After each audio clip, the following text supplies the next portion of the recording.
What's going on, sports card collectors? It's Saturday morning. I just got out of work, 2 hours ago, and I'm fulfilling some orders. I got mail day orders going out, and I thought I'd do a quick video. Number one, to remind everybody, I'll put the link down below. Check out the previous video explaining our next giveaway. We're going to do another 2020-21 NBA Hoops Blaster Box giveaway. So you'll have to check that out. Make sure you get signed up for that.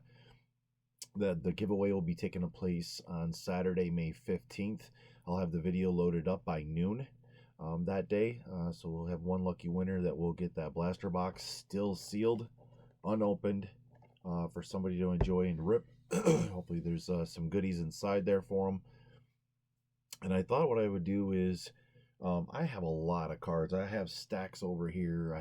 You could see the closet opener behind me. I've got boxes that of cards that I need to load on to eBay. So I probably have over 3,000 cards that I need to do up, and it's slow but sure. But what I thought I would do is let's talk about the status of the card collecting hobby. Now, I pretty much just do basketball cards. I do have some hockey. Very, very, very little baseball since I had sold those off. For those of you that have been following me from the beginning, you know the story behind that. And then I do have still a few football that I have a lot that I haven't even put on, so that's part of those 3,000 cards. But the sports card hobby as a whole, where are we at? It's prices are ridiculous to get Prizm blasters this year's and hanger boxes. Those that are able to get them from the Targets or the Walmarts or whatever store, and then we're price gouging. I get the profit, but man, help some of the smaller guys out. If you're getting a box for $20, sell it for $60. Wow, this 130, 150, whatever. I could talk till I'm blue in the face, and for some people they won't care. Others are gonna join right on with me and say, "Yeah, I agree." It makes it tough. But let me tell you where I'm at with the hobby. We know the card grading companies, PSA, is on hold, and SGC was on hold. Now they're back. GMA's in a transition with updating their labels and their slabs, they've made their mark in the business. And then what we're seeing is Beckett's kind of dropped off. I'm watching video after video with people just fed up with Beckett, and the 6-month turnaround also, even, and then a 2-month turnaround with their Express even. And then I see a lot of these card grading submission groups that were really predominantly PSA, and now because of their status have now all switched over to SGC. Now, for the longest time, we've watched those PSA loyals, basically degrade and talk trash about SGC, and now their submission groups are actually submitting to SGC. So it's kind of funny how that goes around, but there's a lot of opportunity out there, and I've seen it. There's a new company that's out there, and I can't think of the name offhand. To me, it's a mimic, and I don't mean this in a bad way, but it kind of mimics the HGA, where they have the custom labels, except for they have the subgrades on their cards, but they even went a step further and they matched the border. So SGC has the black border, they call it the black tux, and this other company now has, and I'm gonna have to look it up. I've got my phone right here, because people are going to want to know, because I submitted to somebody who's actually starting their own card grading company. So bear with me here a second while I look it up. So the name of the company is Revolution Card Grading. So they took it a step further, and they have made it so that their border around the card, if I could show you here, their border around the card matches the label. So just people are starting to get creative. So if you will, the card slabs, and maybe those the big powerhouses kind of got greedy with the money and fell behind with just boring old slabs. A lot of people blamed GMA for that way, as boring old slabs, but yeah, I still kind of like their slabs. I'm still waiting for their upgraded label, but this company does the subgrades. They match the border to go with the label. So Revolution and Card Grading, I think they just started recently. They just opened up. They're officially in business, but they also have taken the same mind frame as HGA. They're only accepting a limited amount of cards for grading per week. So You're waiting in the line to get graded with a company. Does that make them more popular? Does it make their cards more valuable? That's still yet to be determined. But you got another company coming out with Carson Cruz there with the Pure X, and you know, Pure X, the X, the 10. But he's had his slab stickers that he was putting over the top of the GMA, and I'll tell you what, those are some really sharp stickers that he's got, and it really has a nice eye appeal. And he's got some other things, and I don't want to spoil it for him because he's got so much stuff up and coming. But I've been reviewing his webpage. It hasn't really been officially launched yet for him, but and I'm sure I'm not the only one, but I really like this Pure X grading. So I think and it's not Pure X like the laundry soap. It's pure and then a big X. So, but here's an opportunity for maybe some new companies to come in and get a piece of the pie. Will they overtake the SGC or the Beckett's or the PSAs of the world? Maybe, maybe not. But if anything else, here's a golden opportunity because people are craving to get their cards graded, and either the prices are ridiculous or they take a long time or they're a combination of the both. So let me get back to the sports card hobby. So I don't personally have a PC collection, not really anymore. Kobe Bryant was my guy for basketball. I have since started selling some of his cards off that I have in my collection. I'm more into it of the fun of buy and sell. And that buy and sell could be graded cards. It could be just raw cards, predominantly raw. And I'm actually having more fun now selling raw cards. Even if it's for $1, $1.50, I know it's not much, but I enjoy because I get feedback from some people because they're just starting back up, or they're just starting getting into card collecting, or it's for their kids. And so I feel good for myself personally, the fact that I'm offering a economical way for people to still grade cards without breaking the piggy bank, so to speak.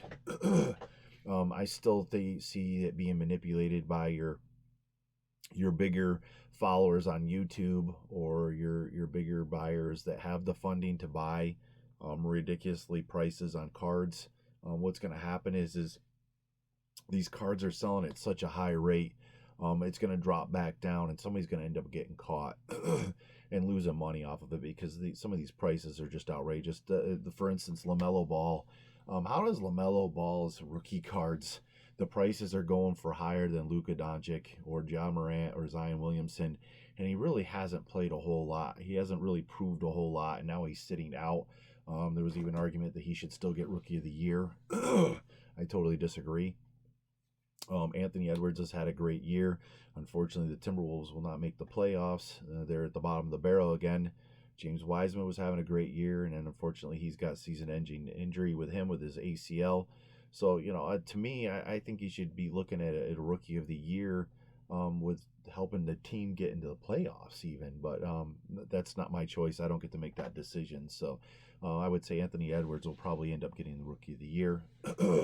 Congratulations to him when he does. So for me personally, I enjoy pulling, some of the older cards, the David Robinsons, the Jason Kidds, and putting these cards on for sale. So that somebody who can remember their childhood go, man, I remember watching David Robinson. I remember when he played in college at Navy. I remember him playing with the Spurs, or Jason Kidd, coming out and playing with the Dallas Mavericks or the New Jersey Nets, and now the, assistant coach for the Lakers. So, yay, Lakers. But what I see is the card prices, there's no rhyme or reason this year. We go up, we go down. What is unfortunate to see is some of these star players that are still young that have had a great season, and then their card prices really aren't moving much. And then it's unfortunate for an individual like Devin Mitchell, who rolls his ankle and potentially could be out for 2 weeks. And the Utah Jazz have just been phenomenal this year. Phenomenal. I can't even talk. And we'll see how much that hurts them. Let's see how well he can come back. You see the Lakers, you have Anthony Davis and LeBron James go out injured. The Celtics have had injuries or illnesses, and they're just trying to get back into things. 76ers the same. And look at the Nets. The Nets were stacking their team up. And yet, what did I just hear? Harden, Kyrie Irving, and Durant they've only played 7 games together. Whether it's done by design by Steve Nash and the rest of the coaching staff, I don't know. I don't know if that'll help or hurt them in the playoffs because they just don't have that uniformity yet. Maybe they don't need it. Maybe it's just built in for them. But then to see them get, they needed a center other than DeAndre Jordan. That's why they shouldn't have got rid of Jared Allen. But now you see LaMarcus Aldridge come to the team, and unfortunately, due to health problems, he retires. So you wonder. I'm excited for the playoffs. I mean, listen, I'm a Lakers fan, but I'm a basketball fan, so I'm looking forward to the playing games. Excuse me. I'm looking forward to the playoffs. I think the East and the Western Conference is going to be exciting. I always look for those sleeper teams because whether you're coming off injuries, they just aren't playing well together, or you have a team that just flipped a switch and all of a sudden they just overachieved, kind of like your Nuggets and your Miami Heat from last year, and potentially could still be those two teams. Again, another person, Jamal Murray, out for the season. So for me personally, I can get all upset. You know, these boxes are not cheap. Unless you can get them at a Walmart and Target. All my Walmarts and Targets around me, the shelves are empty. They tell you now that they're behind the service desk. You go to the service desk and it's still slim picking. So I can't get them. I'm not patient enough to buy just one card. I do a little bit just so I can send it in for grading if it looks decent. I still like the excitement of what is inside this box. Sometimes it kills me to give away a box or even just to sell a box because I wonder, what did I sell in there that I could have had that was of value? But then sometimes you sit there and go, well, what you paid for this and what you get back in the value aren't the same, and you may have lost money. But I always look at these break boxes on YouTube, and you see these guys get some of these really cool cards, and I go, why am I not hitting those? I'm overdue. And I have boxes in there. I actually have more NBA hoops. I have an NBA hoops mega in there. I have last year's mosaic in there. I have a 2017-18 optic mega box. I have an optic blaster box of the same year. I have a 2017-18 Prizm blaster box in there. I have an Excalibur for 16-17. So I have some cards in there that I've been holding on. But then part of me has thought about, you know what, just sell them. I don't need any more cards right now. And I'm not trying to, it's not that, excuse me, I have the most cards in the world, but I have a full-time job. I have a family. And so I try to set a goal of at least put 10 new cards on a day on eBay. And I even fall short of that sometimes. And I even got to the point where I at least take the time to take the pictures of the cards so I have them on my phone so I can list them without sitting down here in the office. I can go upstairs, or I could be somewhere else, sit in a car even and put them on and just get a few on at a time. So with that being said, the hobby's thriving. Prices don't make sense to me. Prices for individual cards don't make sense to me. Players are doing really well. Prices aren't moving much, or you have guys that are doing okay and their prices are sky high, and guys you would think should be following suit, they're not. A classic example would be a Jason Tatum. I would think his PSA 9 Prizm rookie card would be going up, and is lowballed under $100. So to each is his own. It's supply and demand. If you have a lot of supply, then demand's not a big deal. People are always looking for a deal. I have a best offer on majority of my cards on eBay, and I'll put a link to that store. Man, either my allergies are getting me, or I'm doing too much talking, but I usually do a best offer, and as of lately, I've been accepting a lot of the best offers unless somebody's really lowballing me, and I hate that. I hate it if I have a card for $1 or $125, and somebody offers me $25. I'm sorry, but that's just a really low ball, and I won't even counter. I'll just decline. Some people will probably get upset with that, but to me, that's offensive. You know what? Somebody wants to offer me $95, it might be willing to take $95 on a $125 card. So that's just me personally. To each is his own. So with that being said, the hobby's still exciting. Some of the cards that they come out with, these limited 1-of-1s, these signature cards, all the glitter and everything else on there, bedazzled, whatever you want to call it, are just really sharp compared to back in the day. The cards back in the 90s just look plain Jane on a lot of them, unless you get an insert card. So you got Michael Jordan that's going to be doing the Hall of Fame introduction for Kobe Bryant. That's huge. Kobe Bryant cards are going to go up regardless of that. Michael Jordan cards are still going up. You have a lot of guys out there that still haven't really peaked much. You got the Kevin Garnetts and the Tim Duncans and the David Robinsons, and they're just starting to come back around. A lot of the cards in the 70s people are collecting now, and some of the value those are bringing when they're graded. So with that being said, I don't foresee prices of cards as far as buying retail coming down anytime soon, because if you go on Panini's app and they open up a release, they're selling out every time, so people are buying them. People have the money for it. Good for you. It just ruins it for the hobby, because honestly, I would love to go in and buy a box of cards for $30 for a blaster box and not be paying $130, $150, $160, and you're not going to probably even get anywhere near that value for it. So with that being said, for those of you who have subscribed, again, thank you. I can't say it enough. It just doesn't get old saying that.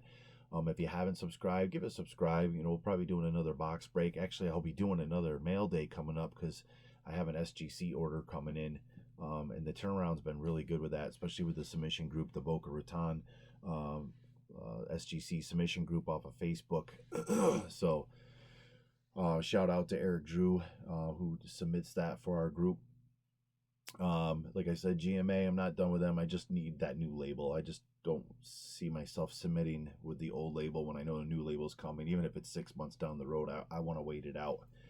And I want to try out another company here, the Pure X. I'm going to give them a go, because I really like the labels, and what they're doing is sharp. And I think they're taking, I don't want to say taking advantage, but this is the right opportunity time to really add some value to the graded market, and add some flavor, if you will call it that. So give us a follow on Instagram. Hit the like button down below. Hit the notification button also, so you can be notified the next time we have a label, or a video put up.